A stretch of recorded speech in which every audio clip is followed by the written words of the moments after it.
1972 वो साल था जिस साल किसी इंसान ने आखिरी बार मून पर कदम रखा था। इसी साल नासा के अपोलो 17 के तहत हैरिसन हैगन स्मिथ वो व्यक्ति थे जिन्होंने मून पर आखिरी बार कदम रखा था। तब से लेकर आज तकरीबन 50 साल का समय बीत चुका है, पर एक भी इंसान ने मून पर कदम नहीं रखा है। हो सकता है नासा को किसी एस्ट्रोनॉट को बार बार मून पर भेज के वापस लाने में कोई तथ्य नहीं दिख रहा होगा। और वैसे भी 1990 तक सोवियत यूनियन से चल रहा कोल्ड वॉर भी खत्म हो चुका था, जिसकी वजह से अमेरिका को अंतरिक्ष की होड़ में टक्कर देने वाला कोई भी देश नहीं बचा था।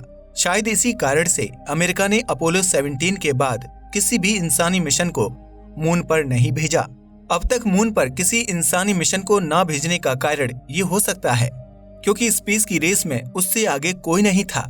लेकिन इसके पीछे का सबसे बड़ा कारण ये नहीं है। फिर वो कारण क्या हो सकता है? क्या आपको पता है? नहीं पता? तो मैं यहाँ किस लिए बैठा हूँ, चलो मैं आपको बताता हूँ। नासा मून पर ना सिर्फ इंसान को भेजने वाला है बल्कि कुछ ऐसा करने वाला है जिसे जानकर आपके होश उड़ जाएंगे। अगर आपको जानना है कि नासा ऐसा क्या करने वाला है तो वीडियो को अंत तक जरूर देखिएगा। दोस्तों, आप में से ज्यादातर लोगों को ये पता ही होगा कि नासा आने वाले कुछ सालों में अपने एस्ट्रोनॉट्स को मून पर भेजने वाला है। इस मिशन का नाम है आर्टेमिस 3। जानकारी के लिए बता दूं कि 2025 वो हिस्टोरिक साल होने वाला है जब नासा अपने एस्ट्रोनॉट्स मून पर भेजेगा। वैसे तो इस मिशन को 2024 में ही लॉन्च कर दिया जाने वाला था, पर कोविड-19 पैंडेमिक और बाकी कुछ कारणों की वजह से मिशन को आगे धकेल दिया गया। आर्टेमिस 3 मिशन के पहले आर्टेमिस 1 और आर्टेमिस 2 ये मिशन मून की ओर भेजे जाने वाले हैं। आर्टेमिस 1 मिशन के अंडर एक अनमैन्ड स्पेसक्राफ्ट यानी कि मानव रहित यान मून पर भेजा जाएगा। नासा ये मिशन इसी साल मार्च 2022 तक भेजने की जोर शोर से तैयारी कर रहा है।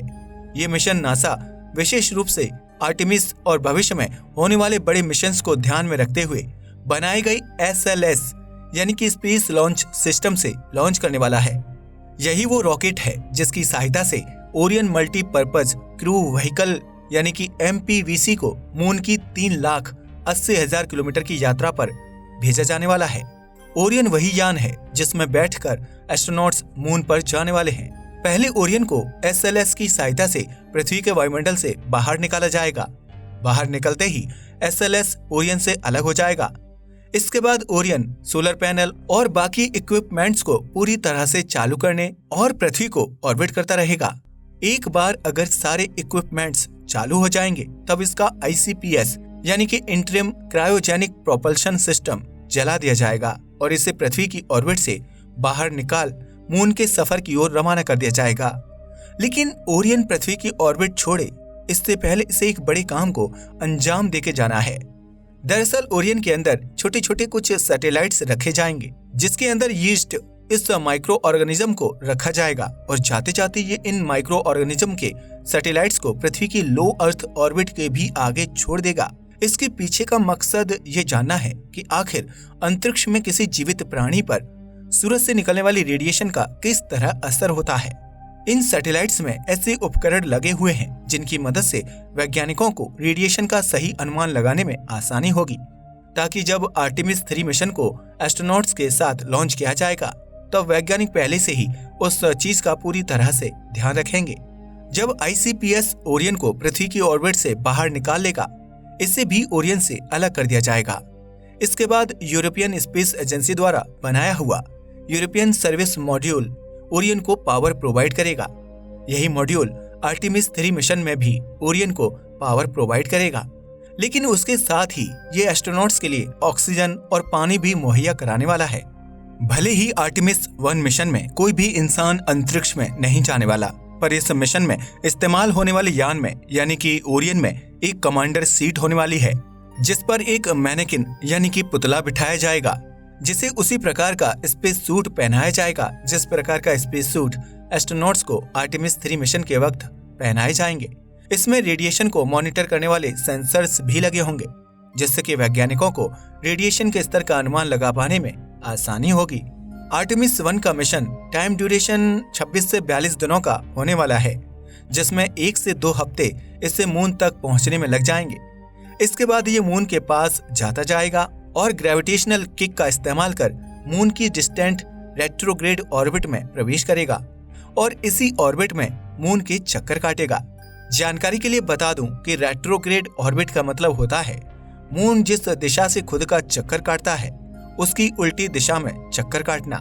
ओरियन इसी ऑर्बिट में अगले 6 से 19 दिन मून के चक्कर लगाएगा और इसके बाद जाकर ये पृथ्वी का अपना 9 से 19 दिनों का सफर शुरू करेगा।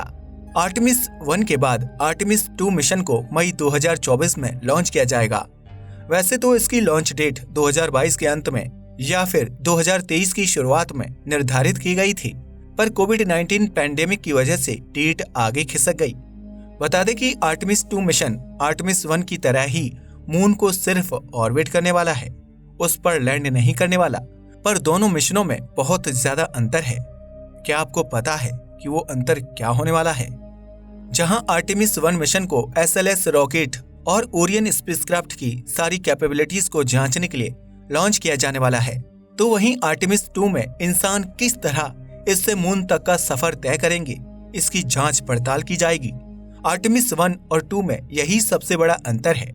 जहां आर्टेमिस 1 को बिना किसी इंसानी मौजूदगी से भेजा जा रहा है, तो वहीं आर्टेमिस 2 में इंसानी मौजूदगी ही सबसे बड़ा आकर्षण रहने वाली है। लेकिन इसके बाद होने वाला सबसे बड़ा मिशन आर्टेमिस 3 है। ये वो मिशन होगा जिसके तहत नासा 2 पुरुषों समेत एक महिला को मून की ओर भेजेगा। यह अंतरिक्ष इतिहास में पहली बार होगा जब कोई महिला मून पर अपने कदम रखेगी। लेकिन इस मिशन को अंजाम देने से पहले नासा कुछ बहुत बड़ा करने का प्लान कर रहा है, जो इस मिशन को तो अलग बनाएगा ही, लेकिन हमारी अंतरिक्ष की समझ को भी बदल कर रख देने वाला है। दरअसल नासा आर्टेमिस 3 मिशन को अंजाम देने से पहले एक स्पेस स्टेशन को बना के अंतरिक्ष में लॉन्च करने पर बेहद तेजी से काम कर रहा है। लेकिन इसमें एक ट्विस्ट है। यह स्पेस स्टेशन हमारी पृथ्वी को नहीं बल्कि मून को ऑर्बिट करने वाला है। इस स्पेस स्टेशन को गेटवे नाम दिया गया है।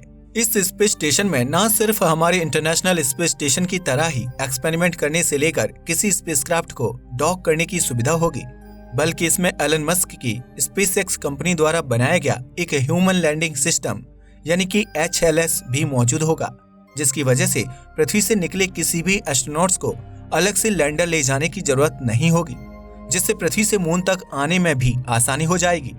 आर्टेमिस 3 मिशन के लिए भी यही प्लान तैयार किया गया है। अगर गेटवे आर्टेमिस 3 से पहले बनकर तैयार हुआ तो एस्ट्रोनॉट्स को डायरेक्ट गेटवे की ओर भेजा जाएगा। एस्ट्रोनॉट्स अपने स्पेसक्राफ्ट को गेटवे में डॉक करेंगे और बाद में उसी में मौजूद HLS की सहायता से मून पर लैंडिंग भी करेंगे। हाँ, गेटवे अगर तैयार नहीं हुआ तो फिर एस्ट्रोनॉट्स को पूरी तैयारी के साथ मून की सतह पर उतारा जाएगा। आपको बता दें कि एस्ट्रोनॉट्स को मून के साउथ पोल पर उतारा जाने वाला है, जहां पानी को पहले से ही ढूंढा जा चुका है। और दूसरी बात, मून की साउथ पोल ही ऐसी जगह है जहां ज्यादातर समय सूरज का प्रकाश रहता है। नहीं तो मून के ज्यादातर हिस्सों में 2 हफ्ते दिन और अगले 2 हफ्ते रात होती है। ऐसे में वहां काम कर पाना बेहद मुश्किल हो जाता है। पानी और सनलाइट यानी कि सूरज के प्रकाश की मौजूदगी से अब कई लोग ये सवाल पूछेंगे कि वहां ऑक्सीजन का क्या मून पर ऑक्सीजन मौजूद है? तो इसका जवाब है हाँ। वैज्ञानिकों का कहना है कि मून की अपर लेयर में इतना ऑक्सीजन मौजूद है कि इसका उपयोग कर 8 अरब लोग आने वाले 1 लाख साल तक जिंदा रह सकते हैं। खैर, कहा जा रहा है कि इस बार एस्ट्रोनॉट्स को पूरे 7 दिन मून पर रखा जाने वाला है। इन 7 दिनों में एस्ट्रोनॉट्स ज्यादातर समय तो स्पेसक्राफ्ट के अंदर ही बिताएंगे, पर जो कुछ टाइम मिलेगा उसमें एस्ट्रोनॉट्स मून की कुछ जांच पड़ताल करेंगे, कुछ एक्सपेरिमेंट करके देखेंगे और इन 7 दिनों के बाद इन्हें धरती पर वापस बुला लिया जाएगा। बता दें कि आर्टेमिस और गेटवे नासा का मून पर एक परमानेंट बेस और एक परमानेंट विलेज बनाने की राह की ओर एक कदम है। इन मिशंस के बाद नासा बहुत जल्द ही प्रयास करेगा कि मून पर एक परमानेंट बेस बनाया जाए। मून पर एक न्यूक्लियर प्लांट भी बनाने का प्लान नासा सोच रहा है। सोच क्या, वो तो इस काम में तेजी से आगे भी बढ़ रहे हैं।